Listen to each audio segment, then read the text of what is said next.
Hi everyone, Kelly here, and today I want to share with you my November TBR. I apologize if you hear sounds that sound like TV in the background. The only way for me to film right now is for Eliza to be watching her iPad, but I need to be able to see her. So she's right behind the camera because she's been tormenting the kitties lately, so I need to keep an eye on her. So you'll just probably hear a little bit of TV while we go through this. So I am going to be participating in several readathons in November. So I'm going to kind of categorize these by the readathon that they're a part of. And they're kind of, some of them I picked several for the readathon, so I might not get to every single one of these books, but we'll see what we can do. First start with the ones that are not part of any readathon. So the first book I want to read this month is Wild Beauty by Anna Marie McLemore. I have been collecting all of her books and haven't read any, and so I really need to read one. And the push that kind of got me that I'm going to read this one in November is I've been talking to Kara for Wild Book Garden, and she talks about Anna Marie McLemore all the time, and I was like, okay, you tell me what your favorite of her book is and I will read that book. And so she picked Wild Beauty, so I'm definitely going to read this coming month. Also, because I put her on authors that were like, I thought I would really love. I done a video back in spring of like 5 authors I think I'm really going to love, and this is the last author from that list I need to read in order to kind of update you on my thoughts. So yes, this will be happening. I'm not exactly sure what this is about. I just know that she writes magical realism and that she often involves queer characters and also Latinx characters. So I am really excited for reading this book coming up. I've heard it's beautiful. And then I have a couple buddy reads that I'm doing in November. The first is The Turn of the Key by Ruth Ware. I've only read one Ruth Ware and didn't like it, but I've heard her more recent stuff is better, so I'm excited. I think this is about a nanny who's being accused of killing one of the kids that was in her care. I've heard it's really good, and I'm buddy reading this with Murphy Napier's Patreon group. They are also, Murphy's group is doing a buddy read of Norse mythology by Neil Gaiman. I have not decided yet whether I'll join that because it wasn't on my TBR, but I've wanted to read more Neil Gaiman, so I might just pick up the audiobook and join in on that buddy read too. So that might be another one I add to the list. And so now on to the readathons. The first one that I have a bunch for is Nonfiction November. So last November I did do some nonfiction, but I didn't really like actively participate in Nonfiction November, like the readathon specifically, like following the prompts and everything. So this year I was going to do that. This is a month-long readathon hosted by a book olive. I'll link the announcement down below. And the way she does it is she just picks like 4 words instead of like having full-on challenges or prompts that are like more in-depth. She just picks 4 words and you can interpret them however you want. So that's what I did. And I picked a couple books for each of the words just to give myself some options. And some of these I have audiobooks for, so that would help me get more of those read. And it just depends on which come up at my library to be available in November. So that's why I'm putting several options on this list. So the first of her words was design. And so the first one that I thought of for that is The Professor and the Madman, A Tale of Murder, Insanity, and the Making of the Oxford English Dictionary by Simon Winchester. And this is what the title says, is that it is about the making of the Oxford English Dictionary, but in that it's kind of got a fun creation story that this man was like designing the English dictionary and was having people give him definitions like from the public, and one man sent an overwhelming amount of entries, and it turned out that that man was in an insane asylum. And so that's why this is about those 2 men and the creating of the dictionary. I think this is one of the ones that I have on hold for an audiobook in my library, so hopefully I'll get that in time. And then I have The Weekend Homesteader by Anna Hess, and this is just a book about designing your homestead. And though we're not going to be full on homesteaders here, we have a nice amount of property, so we do want to have a lot of our own vegetables. We just put in some fruit trees. We want to get chickens next year. So my husband's been doing a ton of research about this and I haven't. So I need to get on the ball and start researching a little bit about what we're going to be doing, and he read this book and said it was a very easy way of learning some of the parts of having a self-sufficient farm.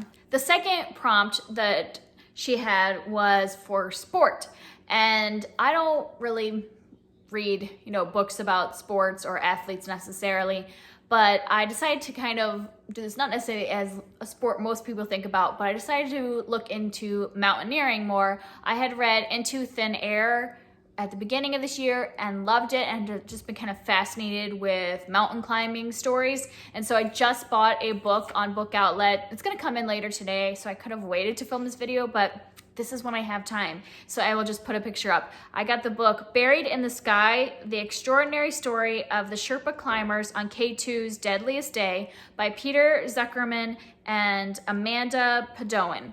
And this is just a story about this one day when I think 11 people died on K2, and the story is from the Sherpa's point of view, because 2 Sherpas survived in this group that had died.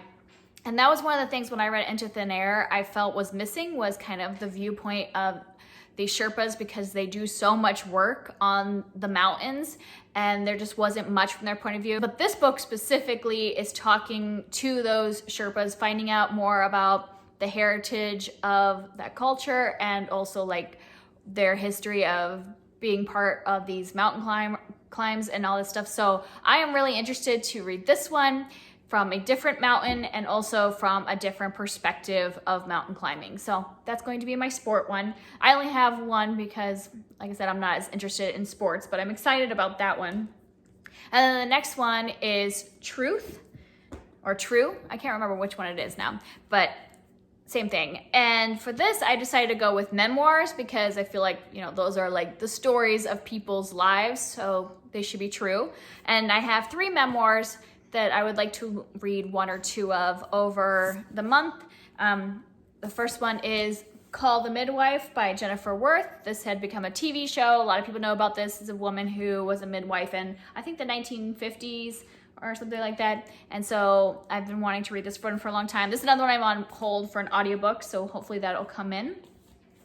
And then I have A Long Way Home by Saru Breely. This was also turned into a movie called Lion, about a boy who got lost. He was from India. He got lost when he was a boy, couldn't find his way back home, and so then was adopted by an Australian family. And when he was grown up, he wants to find his family in India again. And I started this book over a year ago, never finished it, so I'm hoping this month I will finally get around to picking it up and reading it in its entirety. And then the last of the memoirs is A Stolen Life by J.C. Duggard, and this is about a woman who had been held in captivity for a large portion of her teens into her 20s, I believe. She was prisoner for 18 years, and this is her telling her story of her time and getting out of that situation. And so this is another one of the memoirs that I would like to read. They're all pretty short, so hopefully I can read them because memoirs are quick to get through. And the last prompt is voice, and for that one I have 2 books. The first one is The Immortal Life of Henrietta Lacks by Rebecca Skloot, and this one is about a woman whose cells were used for medical research but without her permission. And so I think it talks a lot about medical rights, and then also the fact that race, because she was a black woman who is a poor black woman, is the one whose cells were stolen. And so I feel like this is giving voice to Henrietta Lacks when she wasn't given a choice to give her voice back when her cells were taken. And then the next one is Letters to a Young Muslim by Omar Saif Gobesh. And the reason I picked this one, this is just a series of letters that a man is writing to his son, I believe. And the reason I picked this is because in the description, it actually says that the burning question that Gobesh argues is how moderate Muslims can unite to find a voice that is true to Islam while actively and productively engaging in the modern world. So I think that's what he's trying to do, is showing that we can hold on to traditions but still be in part of the modern world. And I said we, I'm not Muslim myself, but I do really enjoy reading books about different religions and how like I'm a Christian, and like I would read a similar book about how Christians can be, you know, held on to tradition, but be a part of this modern growing society. And so I'm really interested to hear it from a point of view of the Islam faith. So I am looking forward to all of those books for Nonfiction November. I really enjoy nonfiction, but I find that I don't always gravitate towards it or pick it up without being prompted to. And I think that's just because there's so many fiction books that like really like fascinate me and want me to read. Like they're the first things I see on my shelf. And so like I always reach for those first, but this is a good opportunity to like really focus on some of those nonfiction books that have been sitting on my shelf for a long time that I would like to get to. So then the next readathon I want to talk about is Tome Topple, which is hosted by Thoughts on Tomes. And this time it runs from November 9th to the 22nd, I believe. It's a 2-week readathon. And it's just one she does a couple times a year where we read books that are over 500 pages long. And so she does have some prompts. And I think of the books I picked, I filmed most of the prompts. I think there was one that was saying read outside of your genre. I read a ton of different genres, so it's really hard to find a book outside of my genre because I do a variety. So I think I fill all the prompts except for that one maybe. And the first one I might read is Keeper of the Lost Cities Exile, which is the second book in the Keeper of the Lost Cities series. I just bought this book, and this one is 550-ish pages. This Mama. is yeah.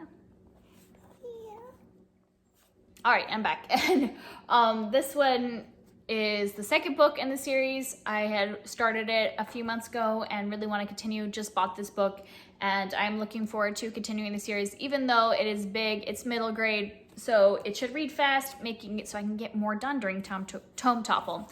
And the next one is The Well of Ascension by Brandon Sanderson, which is the second in the Mistborn series. And I've been wanting to read this book for a long time, so I really want to commit to reading it in November and taking my time with it over Tome Topple. And this one and Keeper of the Lost Cities both fill the prompt of reading a book in a series, so continuing those. And then the next one is East of Eden by John Steinbeck. This is a classic. This is a huge book, and so I've kind of been putting it off, though it actually like isn't that many. It's only like 600 pages, so it's not really that big compared to some big books. And I've been wanting to get to this for a long time, so I should just do it. And this fulfills the prompt of an adult book, and also by reading more than one, I'm fulfilling the prompt of reading more than one tome. And I guess this one could kind of count as a genre you don't usually pick up. I don't think that classic is a genre. It's just a time period, but we're just gonna count it as I don't necessarily pick up giant classics very often, so there you go. And then the last readathon that I wanted to participate in is the Buzzwordathon, which is hosted by Books and Lala. And I think that one takes place November 18th through the 24th. So there is some overlap between Tome Topple and this, though I don't have any books that overlap between the two. So I guess I will just be cutting into one of my readathons with the other. And I have picked out 3 books. Though also that book I was going to read about K2, the mountain climbing book, would work because the buzzword for this time is numbers, and K2 has a number in it. So I could choose that one to overlap between Nonfiction November and the Buzzword Readathon, but I also have 3 more books that have numbers in them. I have one by Sarah Crossan. This is about conjoined twins, and it is written in verse. I've had this on my TBR throughout the whole summer and didn't get to it, which is ridiculous because since it's written in verse, it should go by really fast. So Buzzword Readathon, I would like to get that done. I have First We Were Four by Alexandra Sarawi. I don't know how to say that. And this, I think, is kind of like a thriller mystery type thing involving a secret society. I don't know exactly. It was on BookTube a lot about a year and a half ago or so. It sounded interesting. So I thought I would pick it up, and I haven't. I've owned this book for about a year and haven't picked it up, but since it has 4 in the title, I'm going to pick it up. And then the last one is Mr. Penumbra's 24-Hour Bookstore by Robin Sloan. Obviously it has 24 in the title. I think this is kind of like a speculative fiction kind of book about somebody that works in a bookstore that has some weird things happening. sounds interesting. It looks pretty short, only 280 pages, so should fly by. I've heard that it is a fast read. So those are my books for November, and I'm excited to be reading a bunch of nonfiction and getting to participate in Tome Topple again to, get some of those bigger books off of my TBR. So I'm excited. If you are participating in any of these readathons, I'd love to hear what you are reading, and I will talk to you next time. Bye.